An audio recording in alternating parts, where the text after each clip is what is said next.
Bueno, buenas tardes a todos. Bueno, yo me llamo Alejandro Viñarski y junto a Carlos Marré estamos coordinando a partir de este mes el ciclo de intervenciones críticas en el Centro Cultural Cooperación. Este mes armamos una mesa dedicada a Abelardo Castillo. Cuando empezamos a armar el ciclo, nosotros pensamos en Abelardo Castillo por algo fundamental, que nos parece que es el último escritor argentino que ha buscado el compromiso desde distintos lados, desde el escritor con la época, del escritor con el estilo, del escritor con la literatura universal, del escritor con la tradición argentina, el compromiso y el oficio de escribir.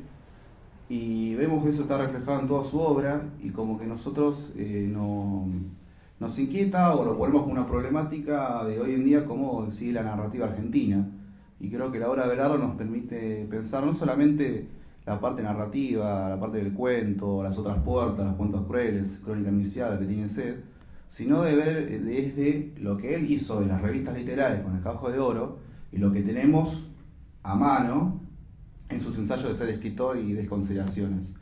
Entonces pensamos que la escritura de él tiene un destinatario, que es un lector, y sobre eso queríamos hablar con Sebastián, porque Sebastián es una persona que ha estado con Abelardo en el taller. Es un escritor, Sebastián, no sé si lo conocen, lo presentamos, que ha escrito libros de cuentos, una novela llama Cuando te di caer, que ya la segunda edición está saliendo, ¿no? Uh-huh. Crítico también. Salió hoy. Bueno, felicitaciones.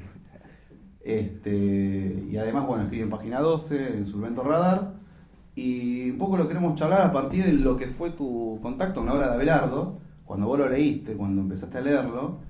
¿Qué fue lo que te pasó cuando vos ingresaste al taller con él? Si la mirada que vos tenías sobre la obra de él cambió, se tonificó, siguió igual, ¿cómo fue esa experiencia? Porque es importante sobre todo para el que se inicia en una lectura, cómo cambia la mirada del autor habiéndolo conocido, si el aspecto biográfico a vos te hace tener una segunda línea de lectura o no es importante eso. Bueno, buenas tardes. Hablaría básicamente de mis sensaciones, de mis emociones, de lo que me generó él en principio.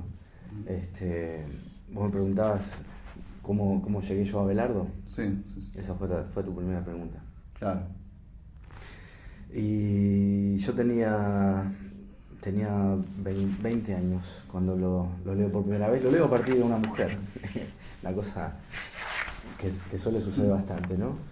Fue una mujer la que me regaló las obras completas, la primera edición de las obras completas de Abelardo. Yo en ese momento estaba escribiendo los primeros borradores de algo, tenía esa intención de escribir y cuando leí los cuentos de Abelardo sentí lo que imagino que debe sentir todo el mundo cuando lee estos cuentos de Abelardo, una precisión en el lenguaje, una precisión en la estructura, digamos, un escritor, en lo personal, que me estaba hablando a mí. Yo sentía que era un escritor que se estaba refiriendo a mí. Y a esa edad uno hace un montón de cosas que después quizás no haría, ¿no? Sí. Me acuerdo que le escribí una carta y le mandé un cuento. El cuento era espantoso. Aproveché que él estaba presentando el Evangelio según Banjuta en la Feria del Libro, entonces le llevé el cuento en un sobre y la carta. Jamás pensé que me iba a responder, pero me respondió y me invitó a la casa. Y bueno, ese fue mi primer contacto con él, de ir a la casa. Me dijo que el cuento le parecía espantoso, pero que se notaba que había un escritor. Y me preguntó qué había leído. Eso era una cosa recurrente en él después, ¿no? Después yo me enteré, después cuando integré el taller de él, qué había leído. Él quería saber qué había leído yo, para él era fundamental eso. Entonces, bueno, ahí le comenté lo que había leído, algunas cosas que había leído, y ahí tuve mi primera experiencia con él, de entrar a ese taller. ¿En ese momento vos habías leído Crónica? No, en ese momento yo había leído los cuentos. Crónica viene después, un tiempo después leo Crónica. Pero más o menos por esa época, ¿no? Sí, bueno, generó una revelación absoluta. Es como que la obra de Abelardo, a un lector inicial, vos crees que como que lo obliga a entrar en contacto directo con la literatura anterior, con la tradición argentina, porque se ve siempre que hay un diálogo con Poe, con Marechal, con Art. Por ejemplo, el caso de Crónica, hay todo un trabajo de reescritura sobre los Faustos. Y eso lo ves también como si fuera un escritor que se compromete también con la literatura en sí cuando escribe. No solamente su propia literatura, sino toda la literatura a lo que lo antecede y también lo que busca él que lo preceda. Como está una mirada para atrás y para el futuro con la literatura misma. Creo que ahí está el compromiso de él también en eso. Lo que pasa es que Crónica de un Iniciado él tarda 30 años en escribirla, ¿no? Y la publica en el año 91 o 92 más o menos. Es una novela que yo a veces pienso, si hubiera salido en los años 60 hubiera desplazado a Rayuela.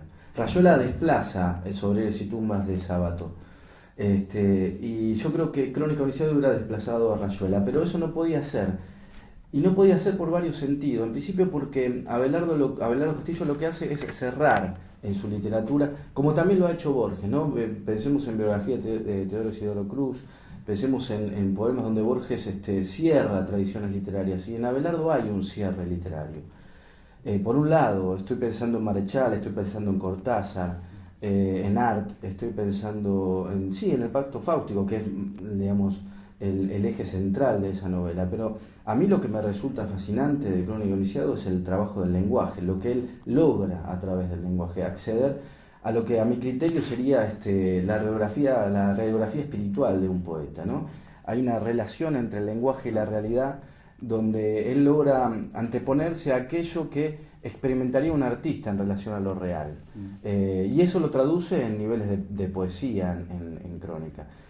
Crónica de un Iniciado es una novela que no ha sido, a mi criterio, bien aceptada, bien leída. Supongo que tiene que ver con la relación entre que Abelardo está vivo y que es una novela muy difícil de enmarcar dentro de la crítica. ¿Vos crees que el escritor cuando ya está muerto se inmortaliza su obra? ¿Eso es lo que le da otro efecto de importancia? Sí, o por lo menos permite ciertas lecturas que estando el escritor vivo dificulta un poquito más, ¿no? Es la sensación que tenemos ahora que acaban de salir sus diarios. Es muy curioso leer un diario de un escritor que está vivo, ¿no? Más allá de que el diario podría, en vez de llamarse diario, podría llamarse Apuntes de un escritor, porque no sigue rigurosamente una estructura de diario, pero el hecho de que esté vivo sí complica un poquito el panorama, ¿no? Vos en cuanto a la visión de lo real, ¿no? Porque él toma lo real como algo mucho más allá de lo que sucede acá ahora mismo. Ahora estamos en una sala, estamos acá nosotros hablando, hay más gente escuchando, pero lo real va más allá de lo que efectivamente pasa como dato objetivo de la realidad. Sino lo real en él se ve lo que son los sueños, las pesadillas, las alucinaciones. Creo que eso lo confirma mucho lo que le va sucediendo intensamente al personaje de Esteban Espósito. Sí, lo que pasa es que lo curioso de Crónica de un Iniciado y lo grandioso de esa novela, que para mí es la gran novela de la literatura argentina, es se articula cómo funcionaría la memoria, ¿no? Y en ese sentido, el instante del presente, como mero instante, se articula en una relación con el pasado y el futuro, que en realidad tiene que ver con una manera de percepción de lo real y cultural también. Yo no sé si vivimos el presente, en realidad. En términos también de Sartre, que es un autor que Abelardo trabaja mucho, siempre estamos proyectándonos hacia el futuro, ¿no es cierto? ¿Cuál sería la dimensión del presente? En realidad, en Crónica funciona, digamos, funciona como funcionaría la memoria, es decir, totalmente arbitraria, ¿no?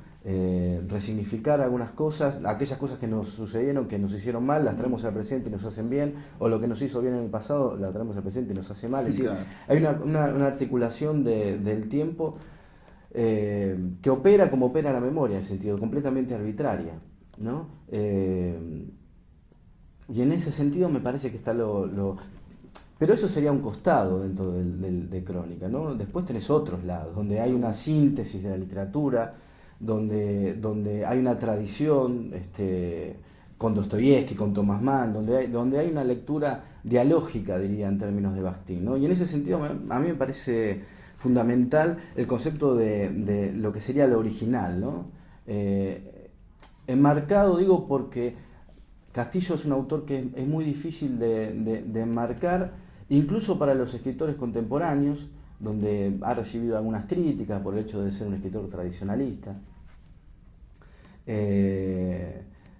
Pero yo pienso que en el sentido de cómo él comprime la tradición literaria y sus lecturas, está muy cercano a Borges, ¿no? Es decir, uno podría pensar que Abelardo cierra algunas partes que continúan en Borges, sí, y que están en relación a Marechal y en relación claro, a... además él tuvo la dedicación con Borges de no meterlo en antinomia y disputa con una diferencia de poder con Cortázar o con Arte, sino ponerlo en una misma línea paralela de autores que se pueden leer en paralelo y con diálogo y en continuidad.